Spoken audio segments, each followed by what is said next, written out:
Hey guys, Rowdy Retro Reviewer here again, back again with another video. Now this one might be a little bit interesting, depending on how you look at it.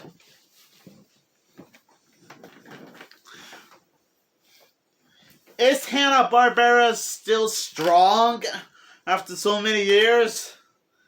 Well, maybe to most people, maybe not, but if you're like a big Hanna-Barbera fan like me, it is quite strong to when you think about it. Cause well, before Hanna-Barbera became its own separate thing, both William Hanna and Joseph Barbera, they used to work for MGM to work on a few Tom and Jerry shorts, which I'm guessing that it's half Hanna-Barbera, half MGM. If that makes sense. And I think thanks to a coin toss, both William Hanna and Joseph Barbera worked together to create their own animation studio called, Hanna-Barbera. They're like the kings of Saturday morning cartoons, because they worked on so many childhood shows that we grew up watching, thanks to Cartoon Network and Boomerang, and the upcoming channel MeTV Toons, and Tubi, and HBO Max, such as Scooby-Doo, The Flintstones, The Jetsons, Johnny Quest, Huckleberry Hound, Yogi Bear, Hong Kong Phooey, Frankenstein Jr. and the Impossibles, Goober and the Ghost Chasers, Jabberjaw, Speed Buggy, Quick Draw McGraw, Wally Gator, and possibly many more shows that I can name off right here, but we would end up being here all day long. And to this day, it still continues to be a fascinating animation company.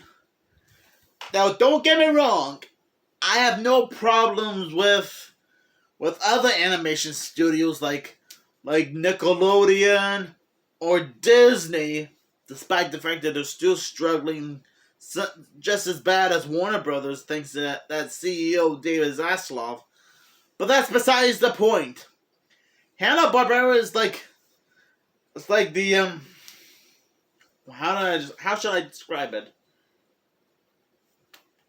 Okay, I kind of brain farted on that one. But never mind. Hanna-Barbera is like that certain key of nostalgia, if that makes sense. Cause like I said, as you can see from my WB media collection, there have been I do own several Hanna-Barbera related shows and movies. I mean, sure, not all of them are like Hanna-Barbera related. Like I got a few DC related medias on here, including the Lego Movie 2, the second part, and Little Shop of Horrors, and Mars Attacks, for example. Even The Matrix and Kangaroo Jack, and a few Looney Tunes here and there. But still, I still technically put Hanna-Barbera as part of my WB media collection, since Warner Brothers still owns the rights to Hanna-Barbera and DC Comics and Cartoon Network and Looney Tunes, to be honest.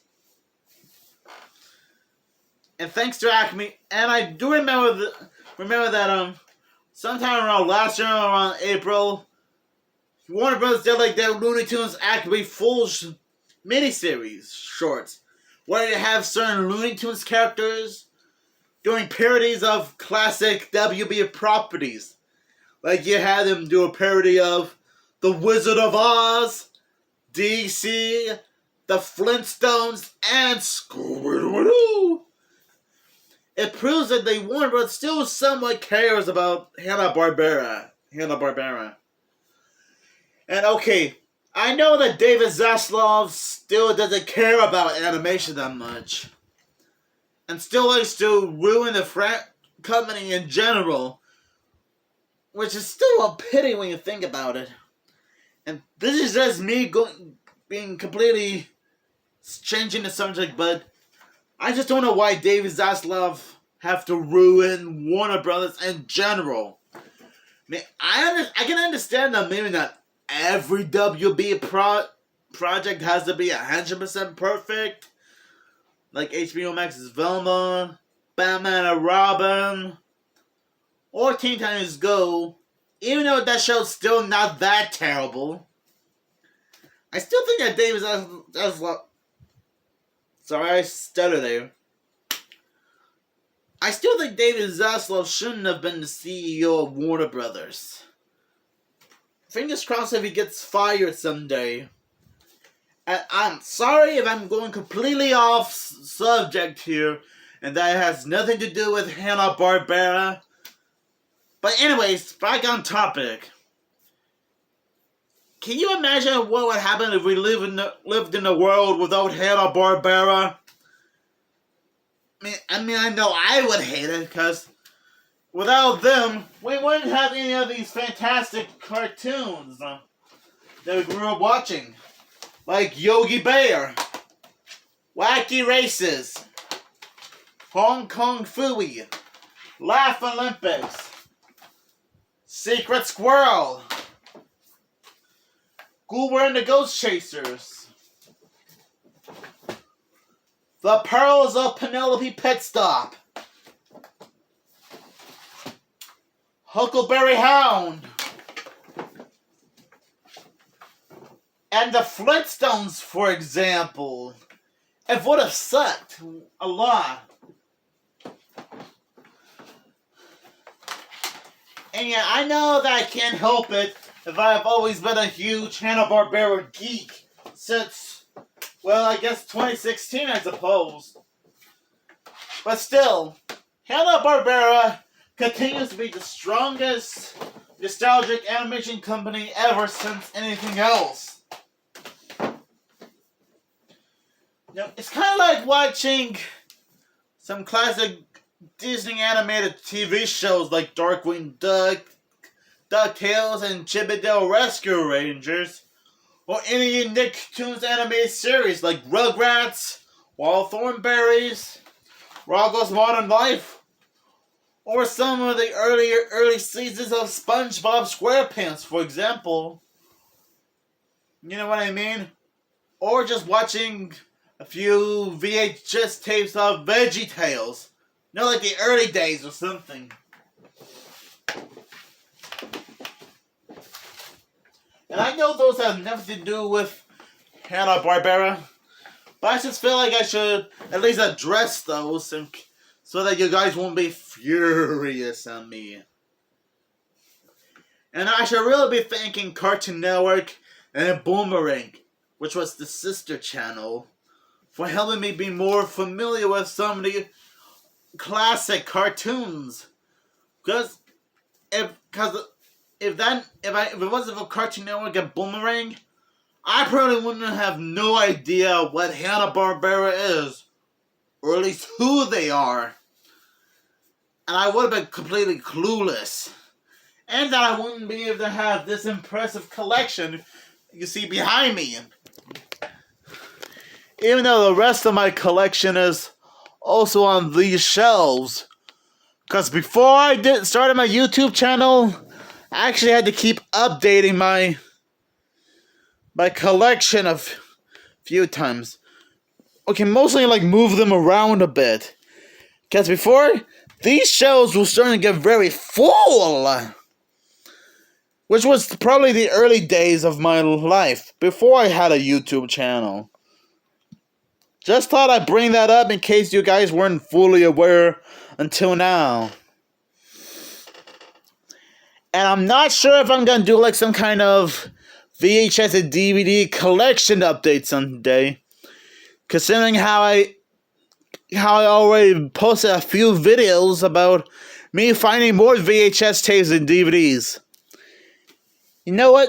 I'm sure it doesn't matter because I think either today or later this weekend, I might do like some kind of update on my VHS and DVD collections, if that's alright with you guys. Okay, sure, it might be a little bit redundant and might be pointless, but hey, it doesn't hurt to do like some kind of remake at some point. You'll do a remake on all the VHS tapes and DVDs I continue collecting these past few weeks or something. If that's alright with you guys. And I'm sorry if this has nothing to do with Hanna-Barbera. Just on a side note, in case you guys weren't aware, MeTV Tunes has updated their schedule by including more cartoons to their lineup, like Beetlejuice, the animated series, Police Academy, the animated series, The Mask, Scooby-Doo, Where Are You?, The Ataman Secret Squirrel Show, and several others.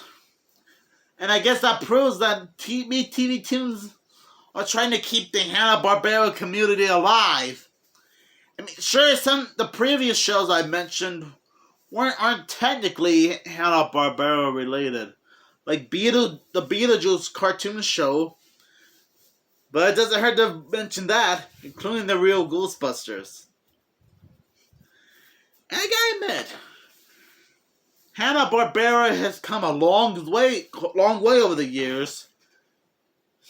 Since some of them did make like a few background cameo appearances in the movie Space Jam 2: New Legacy, which I still defend, by the way, and Jellystone, which is kind of like a new series featuring all of our favorite characters in one city and getting into all sorts of crazy shenanigans. I mean, you guys probably already knew about HBO Max's Jellystone, since there are like so many clips all over YouTube that I could bring up, but we will be here all day. So at least there's also an example of the people working on that show do care about Hanna-Barbera. Even though gender swapping some of the characters like Loopy De Loop, Jabba Jaw, and Squiddly Dilly is pretty random. But hey, you can't expect every cartoon to make logical sense. I mean, there's bound to be a few randomness here and there, you know? And I guess I should also thank Scooby-Doo Team Up for also addressing some Hanna-Barbera characters, since I already did a video about that earlier today, which you guys seem to enjoy a lot. Sorry about that, dry throat. So I guess that's another example of Hanna-Barbera trying to be nostalgic or trying to be irrelevant. And okay, I guess the movie Scoob is another example of what I mean. And Scooby-Doo Mask of the Blue Falcon, for example, which I already did like reviews of these films a while ago this month.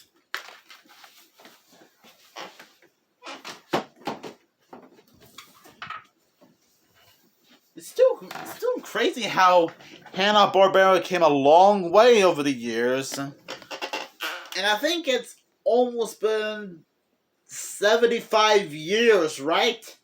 Or has it been more than that?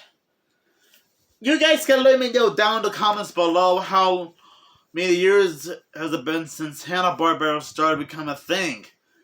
Because it almost feels like it's been 75 years or something. Although I could end up being completely wrong, to be honest. But it doesn't hurt to be corrected. And let me know down in the comments below if you guys have any favorite Hanna-Barbera cartoons. And it's okay if it's gonna be like a recognizable show like Scooby-Doo, Flintstones, Jetsons, Yogi Bear, Johnny Quest, Huckleberry Hound, and Top Cat, or any obscure show that most people might not know about, like Laugh Olympics, Frankenstein Jr. and the Impossibles, Goober and the Ghost Chasers, Jabberjaw, Captain Caveman, the Fonz and the Happy Days Gang. Oh yeah, I almost forgot. Back during the 80s of Hanna-Barbera, they would produce a few shows that was like already based on live action sitcoms. We have Fonz and the Happy Days Gang, which was based on the live action series of the same name, but with some time traveling elements to it. Kind of like a prototype for Back to the Future. There was Mork and Mindy, which was probably based on Robin Williams' character, Mork, that often appeared a few times in Happy Days. And there was even Laverne and Shirley Join the Army, based on, well, the characters of the same name. And I think they were also recurring characters on Happy Days, to be honest. Oh, and Gary Coleman also had his own Hanna-Barbera show at some point. Now, you guys can look up those shows yourselves, just in case you don't believe me. But trust me, I am telling the truth that Fonz and the Happy Days Gang, Laverne and Shirley, Mork and Mindy, and the Gary Coleman Show are actual cartoons that were produced by Hanna-Barbera themselves. Who knew? And I guess that was probably that obscure. Man, I know that the Fonz and the Happy Days Gang and Laverne and Shirley Join the Army are on DVD. Not sure about the Gary Coleman Show or Mork and Mindy. I guess it's funny how I went from talking about Hanna-Barbera to some live-action sitcoms. Sorry that I went off topic again, but thank you guys for watching and understanding how strong Hanna-Barbera could be. Despite the fact that David Zaslav is still ruining Warner Brothers for good. I really hope that man gets fired for good. Fingers crossed, guys. Fingers crossed.